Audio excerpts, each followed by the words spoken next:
자, 15강입니다. 여기까지 했어요. 15강. 지각 변동에 대한 얘기네요. 어디 봅시다. 화산 활동, 지진, 습곡 산맥 형성, 대륙 이동 등 지각이 변형되는 여러 가지 활동을 이렇게 부른답니다. 지각 변동을 일으키는 에너지원은 지구 내부 에너지가 되겠죠. 지구 내부 에너지. 두 번째, 지하의 마그마가 지표로 분출이 되는 현상. 화산 활동하시면 돼요. 화산 활동. 자, 뿜어져 나오는 화산에서 나오는 놈들은 화산 분출물은 일단 기체 성분, 가스 그러면 이제 기체 성분이고요. 화산 쇄설물 그러면 고체 성분이 되는 거고요. 용암 그러면 액체 성분이 되는 겁니다. 이렇게 이걸 다 합친 게 마그마거든요. 용암은 마그마에서 이런 게 빠져나간 게 이제 용암이고요. 그렇게 보시면 되고, 화산가스 중에서는 제일 많은 양을 차지하는 게 수증기예요. 그 다음이 이산화탄소. 이런 정도 보시면 되겠고, 고체 성분인 쇄설물 중에서는 이제 입자, 알갱이 크기에 따라서 이렇게 분류를 한답니다. 화산암괴, 화산역, 화산체, 그 다음에 더 적은 거는 화산진, 이 먼지 진짜 써가지고 크기에 따라서 이렇게 구별할 수 있다라고 보시면 되겠고요. 3번에 지구 내부에 쌓인 에너지가 방출이 되면서 일시적으로 땅이 흔들린다. 지진 하시면 되겠죠, 이건. 지진. 자, 그다음에 두 번째는요. 지각 변동이 자주 일어나는 지역을 뭐라고 부른다? 변동대라고 부른다나 봐요. 자주 변동이 일어나기 때문에. 자, 이러한 변동대는 화산대나 지진대 이렇게 이름 붙일 수가 있는데, 화산 활동이 자주 일어나면 화산대, 지진이 자주 발생하면은 지진대 이렇게 부르는데, 둘 다 이런 형태로 많이 보인답니다. 띠 모양으로. 이렇게 띠 모양으로 보인다는 거 아닙니까? 이렇게 띠 모양으로. 그죠?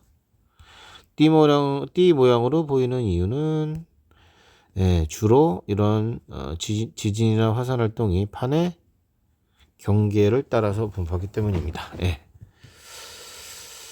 자, 화산과 지진대의 분포. 화산대, 지진대는 대체적으로 일치하나, 완전히 똑같은 건 아니고 대체적으로 일치하며 대륙의 주변부에 주로 분포합니다. 또는 판의 경계에 주로 분포합니다.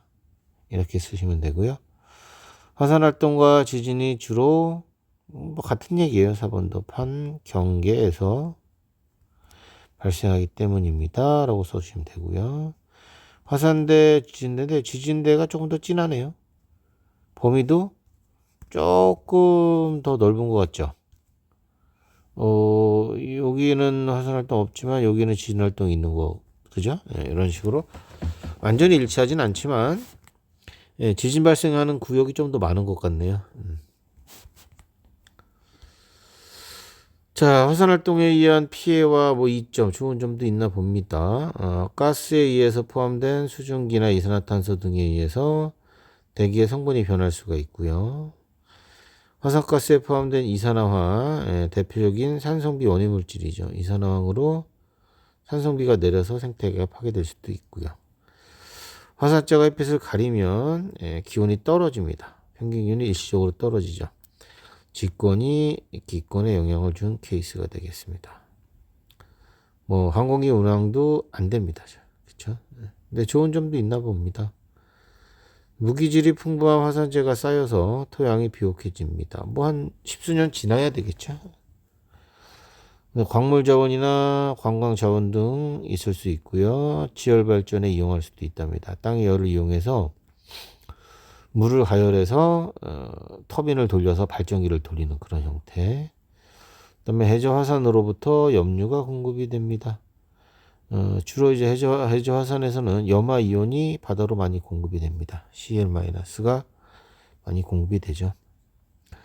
지진에 의한 피해도 있고 이점이 있네요. 건물, 도로 등의 붕괴로 교통마비, 인명피해, 가스, 전기 누전 등으로 인한 간접적인 피해, 해저 지진으로 인한 쓰나미 발생, 해저 직권이 수권에 영향을 준 거죠. 이렇게, 그죠? 자, 좋은 점은 지진파 분석을 해서 지구 내부 구조도 알 수가 있답니다. 우리가 가보지 않고 분석을 할 수 있고요. 그 다음에 석유 같은 지하자원 탐사할 때도 지진파를 이용을 합니다. 그런 정도 보시면 되고요. 뭐 그 밑에 건 됐고, 자, 그 다음에 이제 판 구조론 가서 볼게요. 자, 일단 지구는 지구의 겉표면은 딱딱한 암석권으로 이루어져 있답니다. 딱딱한 암석권. 어디까지가 딱딱하냐? 지각 플러스 상부 멘틀. 멘틀의 윗부분이죠. 두 개 합친 게 딱딱하대요. 두께가 약 100km 정도 됩니다. 그래서 지각과 상부 멘틀 두 개를 합쳐서 단단한 부분, 암석권이라고 부르고, 이 암석권을 뭐라고 합니까? 판이라고 부릅니다. 판. 자, 그래서 이러한 판은 대륙판과 해양판으로 이제 나뉘고요. 대륙판의 경우에는 지각 플러스 상부 멘틀이죠. 지각 플러스 상부 멘틀이고요. 구성 물질이 화강암질, 요거 암기하셔야 되고, 두께는 두꺼워요. 대신 밀도는 작죠. 두피하고 밀도는 반대니까, 반비례하니까. 그 다음에 해양지각 플러스 상부 멘틀이면 여기는 해양판이 되는 거죠. 그죠? 자, 해양판 쪽은 현무암질 암석입니다. 이게 다르니까, 구성 물질이 다르니까 잘 외워두시고, 두께가 얇은 대신에 밀도는 큽니다. 이렇게. 그 다음에 2번 암석권 아래 깊이 100에서 400km 부분을 우리는 연약권이라고 부릅니다. 뭐야 이거?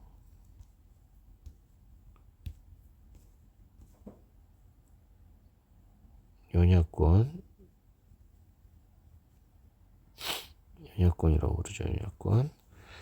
여기가 약간 부드러운 용융된 부분이 있어가지고 멘틀 대류가 일어날 수 있어요. 멘틀 대류가 일어납니다.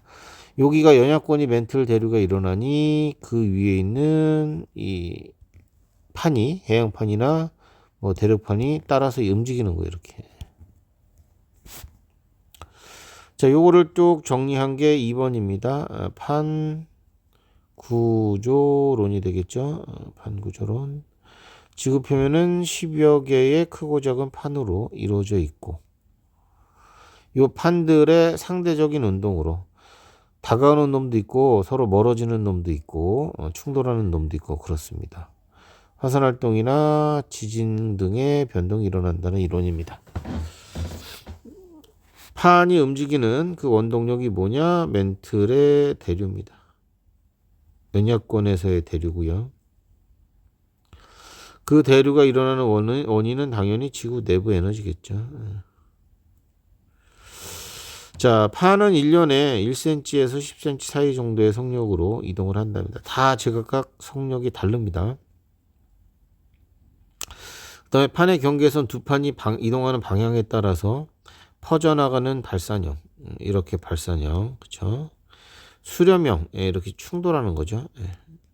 충돌하는 경우 수렴형.